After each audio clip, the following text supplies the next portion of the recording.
Professor, I understand that you were looking to speak with me. Perhaps you would like some insight on how to write your next lecture? While I do have a great many ideas, it would be inappropriate to... Oh, am I mistaken? If that's the case, then what can I do for you? The ladies have complained? To you? About me? Preposterous. There must be some mistake. I am the heir of the noble House Gloucester. It is bred in me to treat all people with respect. Rest assured, you will not find anyone more upstanding than yours truly. Perhaps the issue is that the splendor of my noble presence is driving the ladies to distraction. If that is the crime, I do confess. I hope I've not troubled the ladies' hearts unduly. Outrageous! That's absurd! Who would dare to allege such slander? Of all the... Well, I suppose I have offered several of them the honor of dining with me. It is impossible to tell if even the most well-bred young lady is a suitable companion for me, merely by the sight of her. So, in order for us to get to know each other properly, it is appropriate that we dine together. Thus far, they have all declined, oddly enough. For some reason, they seem to be exercising some form of restraint when speaking with me. I would never insist, of course. But I will admit I have, on occasion, after a day's pause, issued repeat invitations, in the fashion and style of a gentleman. What? Ridiculous! Dinner invitations from me, a problem? The very idea. I am a perfect gentleman, the son of a noble line. I've a wit like a rapier, and it takes but a glance to see that I'm gorgeous. No, I cannot believe such a thing. Are you sure this isn't the result of some sort of scheme?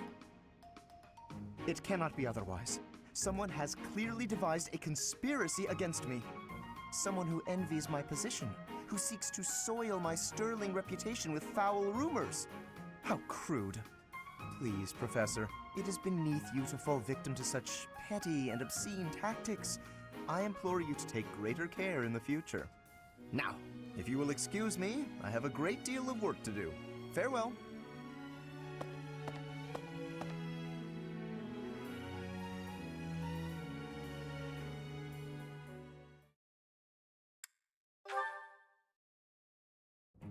Professor, have you been looking for me again? I am very busy, you know. I must insist that disruptions for light-hearted chats of this kind be kept to a minimum. What did I tell you about falling victim to such salacious and slanderous rumors? As I've told you, there is obviously a conspiracy against me. There is no manner in which I could possibly be considered bothersome.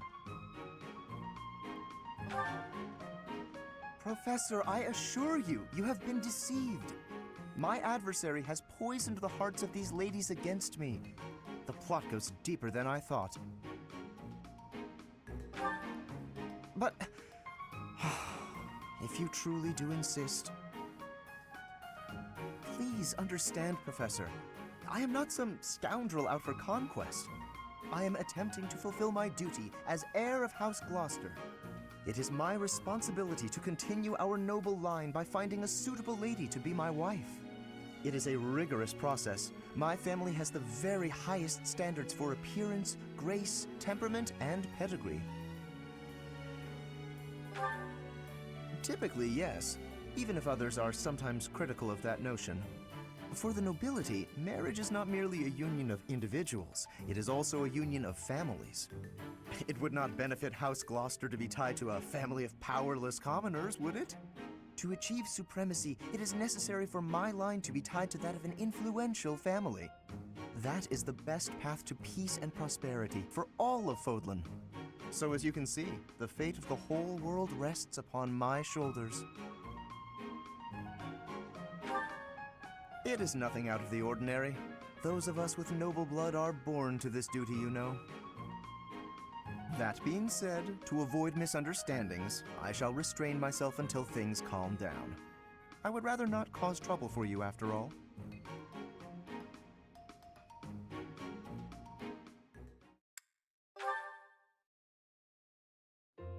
Well met, Professor. I trust that you have not had any complaints about me lately.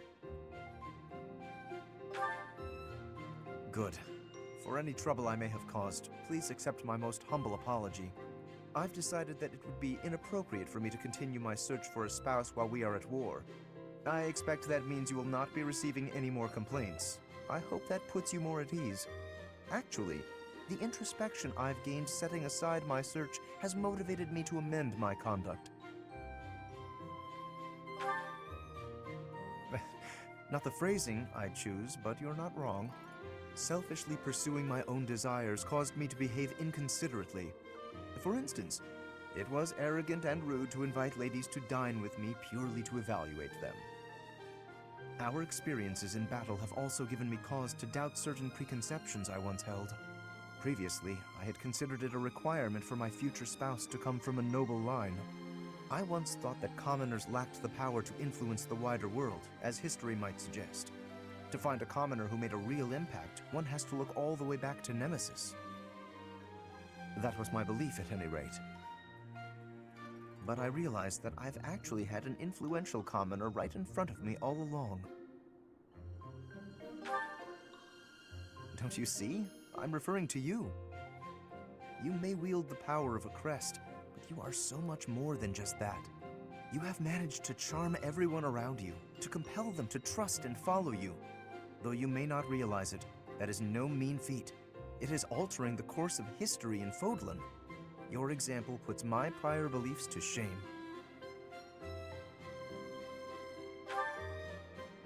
I appreciate the kind words. I have always sought to embody the ideal of nobility. That, at least, is a goal I continue to stand by. But now I know that bloodline alone is not sufficient to gauge a person's worth. I've learned much of this from you. You are humble and open-minded, despite your power and skill. That is why I, at least, find you so charismatic. Perhaps that is the wrong way to say it.